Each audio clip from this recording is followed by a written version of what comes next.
Happy Friday, everybody. Happy Memorial Day weekend, actually. Yes, hello. Welcome to MARIMAR'S Spanish Table. And today I'm dressed like a real chef. I was cleaning up a closet and found this, how do you call this? A chef's coat, Chef's right? jacket. And it has my name on it. It's from eons ago in Florida. We did an international festival. And so today I'm a professional chef. All right, well, cheers. Yes. It is Memorial Day weekend, and we are toasting to all our men and women in uniform who are serving this country, who have served this country. And cheers with a glass of Albariño. That's 2018. Right. Mm-hmm. I love this one.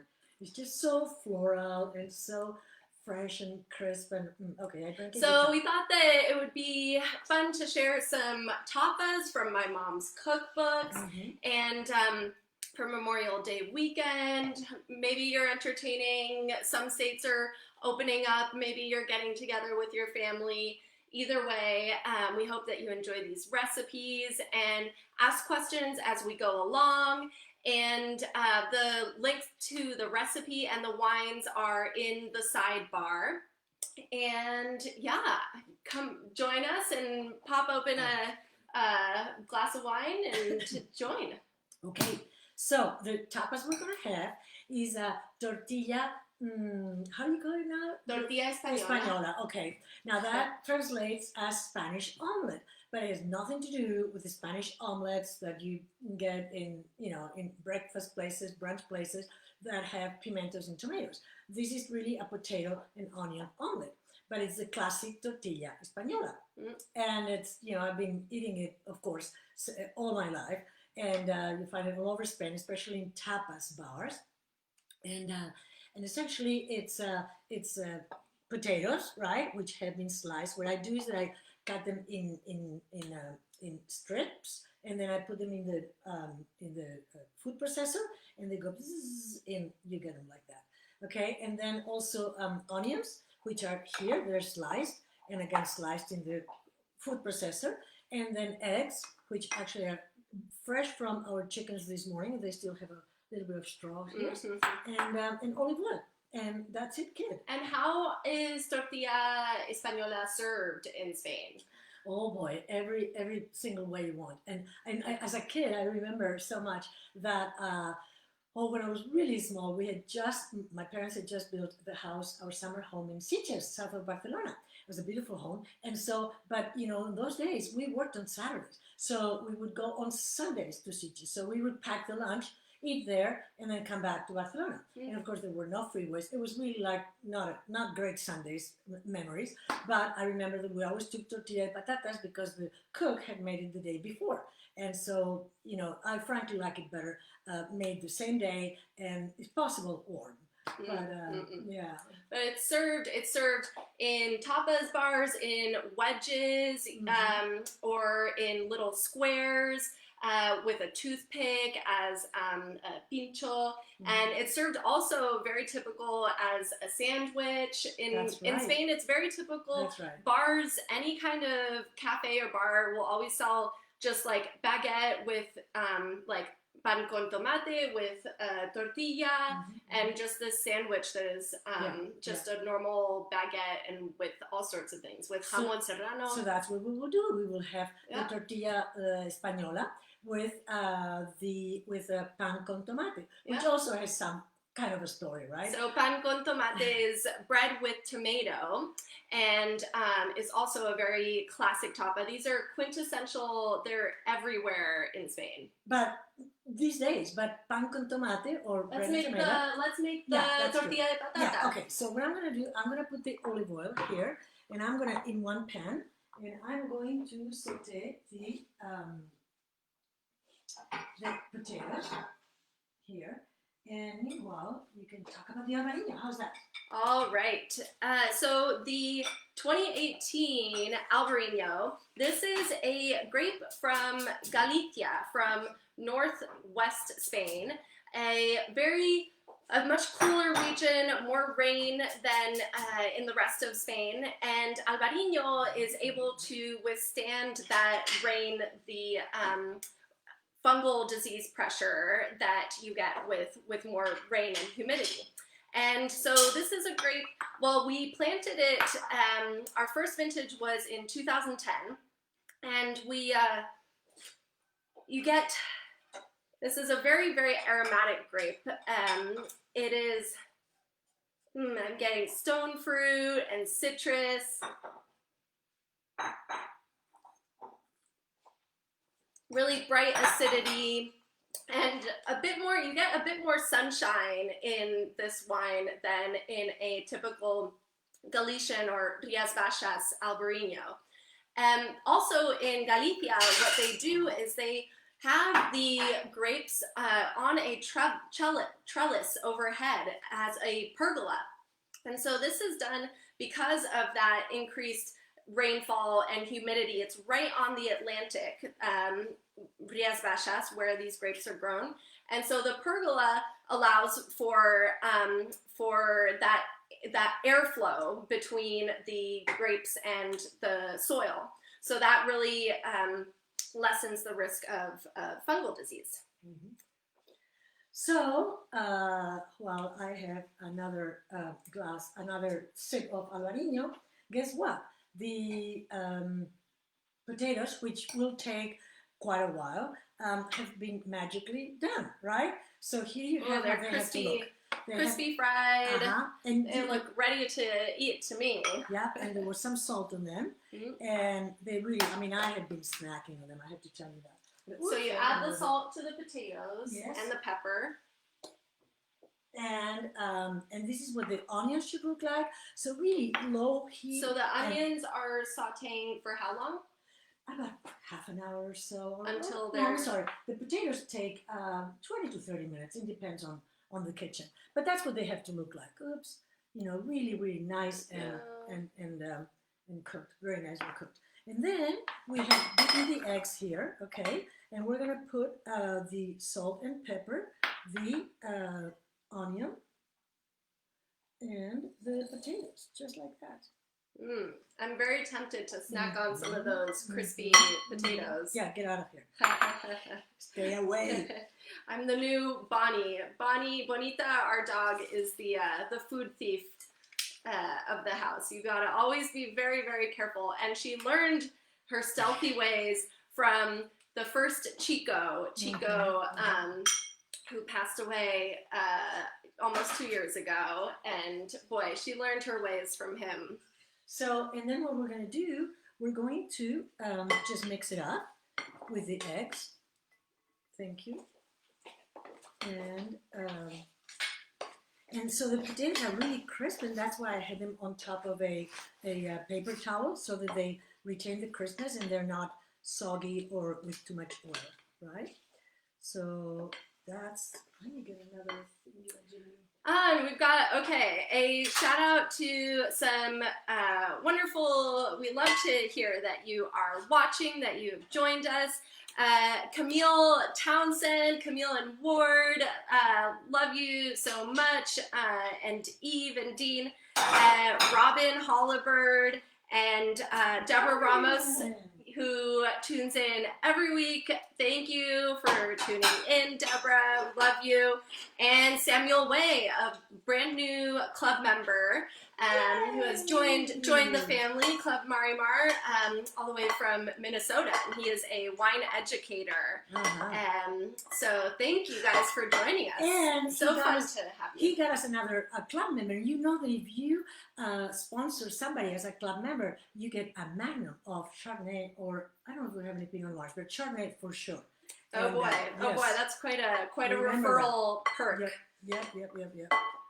So, okay, and then what we're going to do with this, we're going to just put it in the pan. Now, I have these pans that I bought especially for my tortilla de patatas, and it goes on top, so when you turn it, it's really easy. So you'll see how it goes. I'm going to start with this. And how would you do it if you don't have these special pans? Then you put a dish over and you turn it like that. Okay. And you need more strength that way. Okay.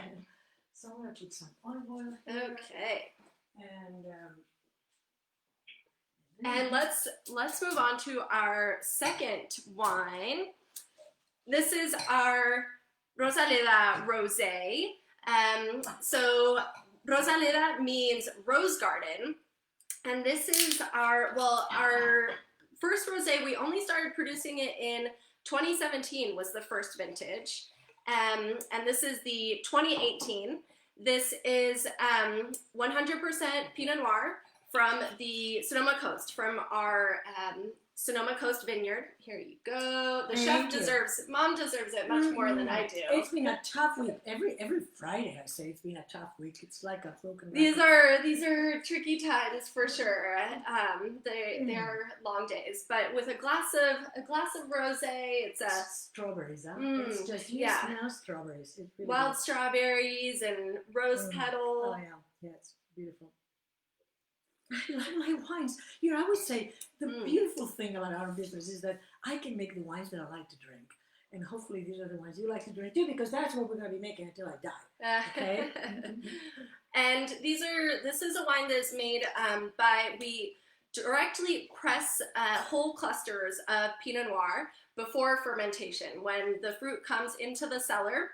And so this is a really gentle way of extracting flavor and extracting just a teensy bit of color from the skins. So just a little bit of pressure, and it results in this very light colored, very light pink, which is in that Provence style of rosé. Sorry, I need to interrupt you. And this is as much oil as you want. You know, not much, but you want it not too heat, not too hot, and then you just go with it and pour it in here. So just like that. And it cooks and cooks and cooks and cooks. And meanwhile, we're going to be getting to the other recipe, to the other tapa. Yes, so pan con tomate, which is that classic, it's served everywhere in Spain. And it's all throughout the day. It's, bread with tomato on it, olive oil, and salt. It's that simple. And so you find it all throughout the day, even at breakfast, like in hotels throughout Spain. At hotel breakfast, you have it in the mornings. That's what it looks like when it goes into the pan. In the mornings, sorry for interruption. Yeah, no, go ahead. And actually, I have to tell you, when I was always a skier in Spain ever since I was a teenager, and we would go to very cheap hotels, but because that's what you do when you're a teenager, and we had a real breakfast of bread and tomato and sausages and butifarra and ham and things like that, because in those days they were not that expensive. But it's a perfect sturdy breakfast for a skier. I remember my brother used to say, this is just, croissants and coffee with milk. That's kind of for the weenies. That's, I don't know, sort of a Spanish translation. Here we have bread and tomato, and many times now, even in hotels, you find sparkling wine to go with your breakfast. That's Spain for you. Yeah. The mimosa breakfast. Yeah, absolutely. Yeah. Okay, so let's see. So we take the bread. What is our first step? So this is, what you want is a kind of bread like that, right? That's a country style. So sourdough, I think, is the best. And so we bought one this morning, and then I took 2 slices, about 1/3 of an inch, and toasted them. I'm going to toast them a little more because that was just the beginning. So we're going to toast it here. And then on top of the pan con tomate, there are all sorts of things. You can put,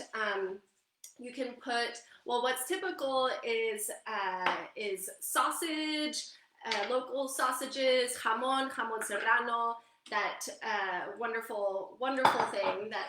Oh, jamón serrano, jamón de bellota, which means, what's bellota in English? Acorn. It's because the best ones from Southwest Spain, they eat only acorns, and those are the really expensive ones. And some of it is really, really expensive, but delicious. And even cheese, you can put cheese on top. From Bellwether Farms, and ham and cattle and sausage they have also at Fiesta or Pacific Market. it used to be Fiesta, not a specific market. We buy there all the time, and we love Belvedere Yeah, cheeses. and what you do, we've got to show the vine. There's this very clever setup that we do at events. We put the sausages, hanging. yeah, on the with the string hanging on pieces of the vine, Yeah, which makes yeah. for a fun But display. wait, let me tell you where it comes from. I got the idea from a restaurant that's very kind of Catalan and very kind of a, I don't know, if there was a West County in Spain, that would be it. You know, very homey. And that's where I saw it served. And I thought, I can do that. So I took from Spain one of these and stuck it in here. And I have one here and one in Spain. And I use them for my tapas parties all the time. So, yeah, okay, we're gonna, all right. just you can get the picture, right? The idea. So with the bread, oops, let's see what it's. Okay, we have a question from Shannon. What is your favorite type of potatoes to use in tortilla de patata? Regular potatoes. I mean, the ones that you peel and cut, and they're sort of like, I mean, not baking potatoes. Did we? I think we use them all. Yeah, you know, regular. I mean, like this size. And like red potatoes, golden potatoes. White potatoes. There you go. I guess that's the answer, right? Sorry, I would get caught by surprise. Like, why? Just potatoes, right? So anyway, here are the slices of bread. It's hot and nice. And so what you do in Spain, we have in Spain some kind of tomatoes that are called tomacots. And that means, you know, yucky tomatoes almost. It's like, no translation. Anyway, and you cut them in half, and you scrub the tomato. Oh, that's not good. Yeah, it's gonna work. And you scrub the tomato over the face of the bread. And you make sure it's not burning over there. And you go like this, right? Now with the American tomatoes, you can't because they're too hard. So what I do instead, I mean, see, all you get is this. And then what do you do with the rest of the tomato? So instead what I do is that I take the tomatoes and I put them in the food processor. So this is what we're going to do. They're a little cut. And now we're going to just really puree it. Totally. And then we put it on top of the bread. There you go. And what did you say? I don't think we could hear you. Oh, you spread it on top of the bread. So here, I'll put it back here. Yeah. So in Spain, yeah, there are these tomatoes that are really, it's so fun. The flesh just comes off of the skin and you just rub it with just a little bit of pressure on the bread and it really, it just comes off, it just falls off. And oh, let me tell you a fun story about bread and tomato. Bread and tomato is, as I said, very Catalan, and it's called pan tomàquet. Okay, pa bread, with tomàquet tomato, and it was only known in Catalonia. But once, remember, we went to Madrid, and we saw that every bar had a list, you know, the tapas, and one of them was pan tomaco. So they were kind of Castellanizing a Catalan expression. So it's really spread all over Spain. So here we go with all these lovely tomatoes here. Well, actually, we're only going to do one. And then you just pour some, sprinkle some olive oil on top. Like that. And a little bit of salt. So it's just bread, tomato, olive oil, and salt. Wait, actually my recipe in the book calls for garlic. And I don't know. I used to, but I don't like garlic these days. So, but what you do is you take a clove of garlic and you cut it in the middle, and then you rub it against the bread. It goes like that. But so if you like garlic, it's really good. And then you put the tomato on top. So here it is. But we're gonna wait until the tortilla is done, right? Okay. Well, I think we do have. Okay, so now. Okay, it really will take a little longer, but what we do, see, tortilla can you help me go, I have not that strong. You go like that, and you hold it, wait, with that. I don't want you to get burned, with a thing in a jingy. Just twist it, flip it. Yeah, but go back like this. Really? Okay, fine. See? Did you see that? No, probably not. Okay. There.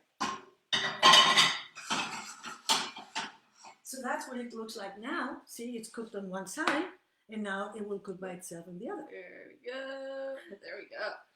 And Yum. we will cook it on the other side. And guess what? We have, ta-da! Oh. The way the whole Oh boy. recipe looks. The finished tortilla española. Tortilla Española. Yeah. Or tortilla patata, that's also called your potato omelet. And then what I do for the, I guess you said that already. For tapas, I cut it like that, and then in squares. In squares. But normally, this is cut like this. In wedges. In wedges. Yeah. So we've got a question from Samuel Way. Uh-huh. Is it best to serve, I think he's referring to the pan con tomate, hot and crunchy, or once it gets a little softer and soggier? No, always hot and crunchy. And in fact, in Spain, they have, in Barcelona or in Catalonia, they have this great coca bread, which is, the bottom is all crust, and it's thin, and it's delicious, but it has to be done at the last moment, and just put the tomato on top, just like we're doing here, right? Yeah. So, I know I had, oh well, it's disappeared. Okay, we'll do it with that. There you go. That's what it looks like. Ah. And we have forks. And there you are. There you go. So you can have it, the potato omelet on top of the bread, or separate. I think we're going to do separate, right? I'm hungry. Yeah. Let's see. Pan con tomate.